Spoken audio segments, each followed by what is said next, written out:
Meanwhile, people in Portland are wondering what's going to happen next month when the city's new camping ban takes effect. Camping will be officially banned in all public places from 8 a.m. until 8 p.m. People will still be allowed to camp overnight, but they won't be allowed to camp in parks, near schools, or high crash corridors. If someone is caught camping in the wrong place or at the wrong time, they'll face 2 written warnings and then the possibility of fines or even jail time. The ban is set to take effect next month, but the city says it's going to really be a phased-in approach. No word exactly on what that means, by the way. You all had questions about it. Jim is asking what a lot of people are thinking. How does the mayor think he's going to enforce this ban?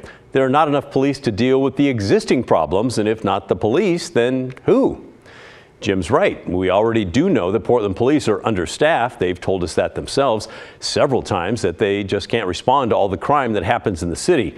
In the beginning, it does sound like police maybe would not be involved. The city says they plan to focus more on outreach workers and connecting people with services rather than punishing them with jail time or fines. On the city's website, officials wrote, if our outreach teams come into contact with someone who is not in compliance with the ordinance after the educational phased-in period, we would coordinate with our public safety partners on the next steps. Again, no word on how long that educational phased-in period is supposed to last. The mayor's office says there will be a meeting to discuss what enforcement does look like. They told us Mayor Wheeler's team will convene a meeting with the city attorney's office, the Portland Police Bureau outreach teams, and the Street Services Coordination Center to review the ordinance, discuss operations, and conduct training before enforcement begins.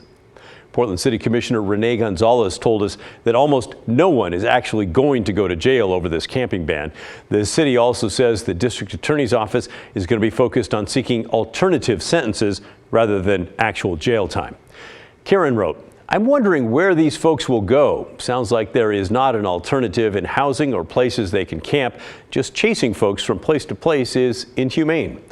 That is one of the things that we're going to be following as the ban takes effect. The city says they have a plan to release a map of where people can and cannot camp, but they don't have it ready yet. There are a few day shelters around the city. Homeless people can go there to sleep, take a shower, get a meal, or get connected with services.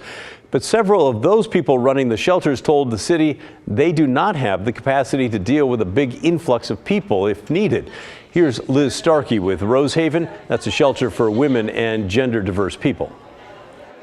This is going to be really hard for us as a day shelter, which the city doesn't fund day services currently, and we are already serving about 120 to 150 people a day here. So to ask folks to come in with all of their belongings is going to be even more difficult. And then of course we see escalated mental health crises when people are disrupted and moved, but especially for women and people who are marginalized by their gender.